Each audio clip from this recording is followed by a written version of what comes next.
Hey folks, welcome back to the channel, the Evil Dungeon Master channel here on YouTube. Hopefully you're doing well here. I'm going to come back with another video. Today's more of a question than anything else.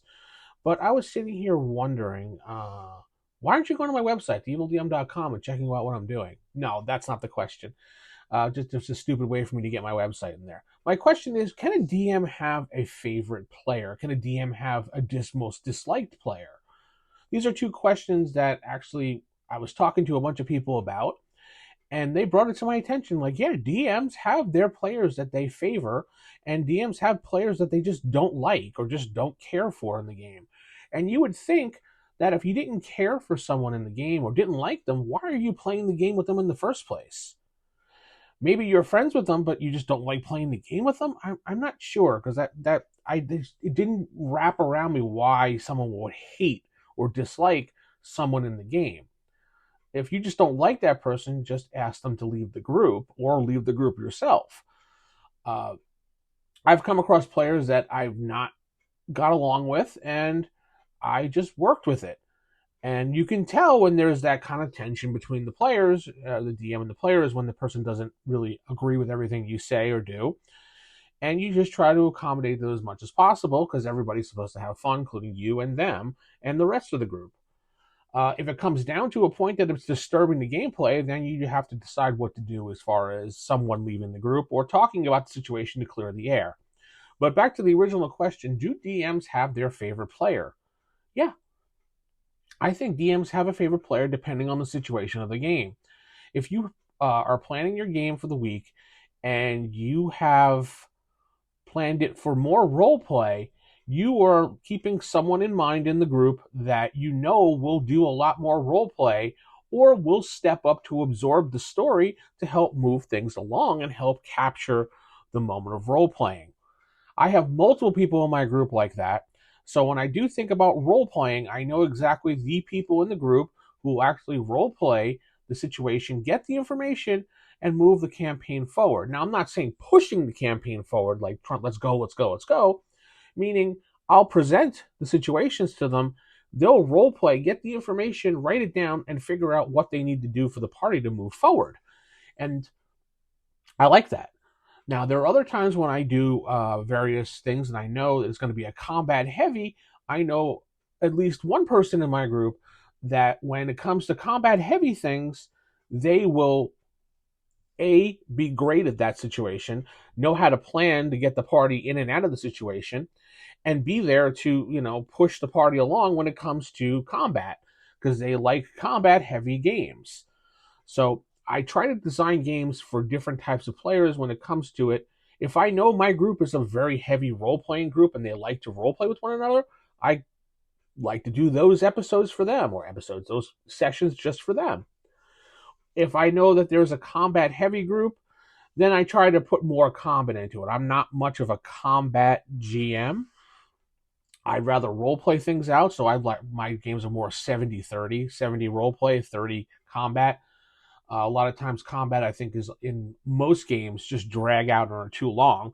Unless you're playing some of the old school games like Dungeons and Dragons First Edition, Advanced Dungeons and Dragons, D&D Basic, things like that, where combat is quick and simple and goes off.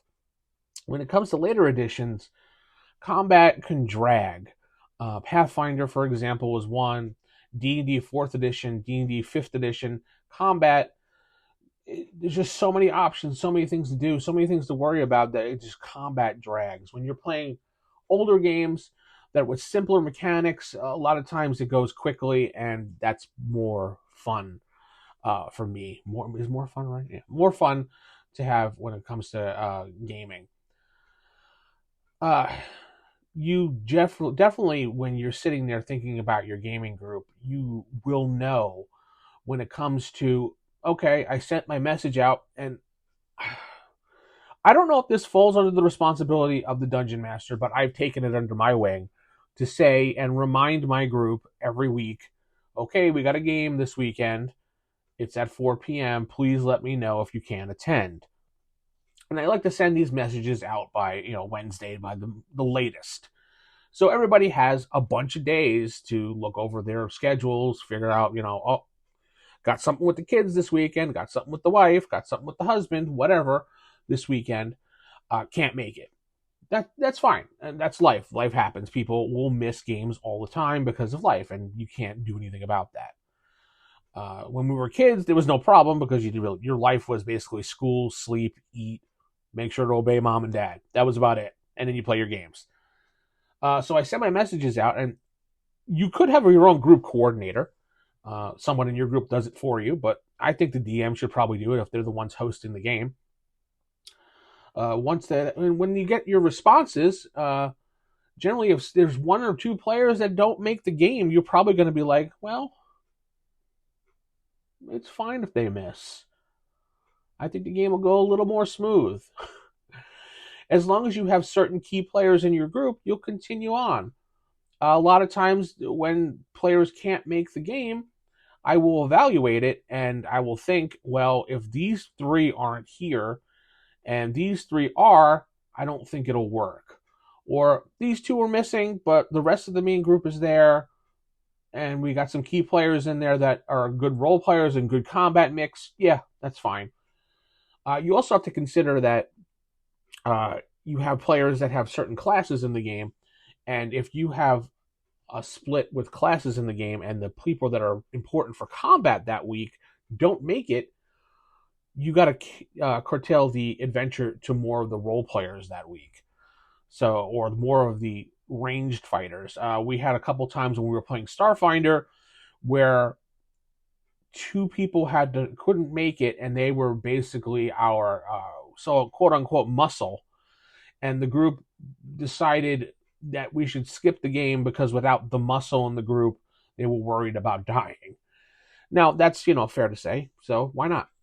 But yeah, as you as a DM will have your favorite players, the players that you like, and the players that you sit there going, if this person misses, I think we'll be just fine. And some people would admit that. I've had people admit in our group with certain players missing, they were like, wow, this game went a little bit more smooth than normal. Or this game seemed a little bit more different or better or whatever. Now, I don't like naming names because that's not a good idea. But it happens, and that's how life is. But you out there as a DM, GM, whatever, do you have your favorite players or players you don't like when it comes to gaming? It doesn't mean because you dislike them as players doesn't mean you don't like them as friends. Maybe you just don't like the way they role play. Maybe you don't like the way they handle their game.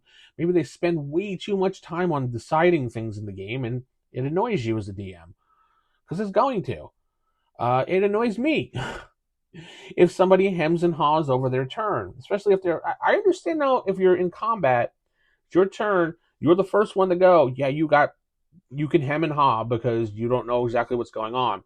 But if you're third, fourth, fifth in the initiative, you already have a lay of the field. You should be sitting there going, what am I going to do? And then when it comes to your turn, you should be moving and knowing right away. So, but that's another video for another time. Today was just talking about favorite players and possibly disliked players. But I don't know if disliked players is a really good term. Tell me what you think in the comments below. Comment and like the video. Subscribe to the channel. You can join the channel for 99 cents a month, or you can support me by going to ko-fi.com/theevildm. With that said, I'm going to head out. Keep it original, keep it old school. Good night, and God bless everybody.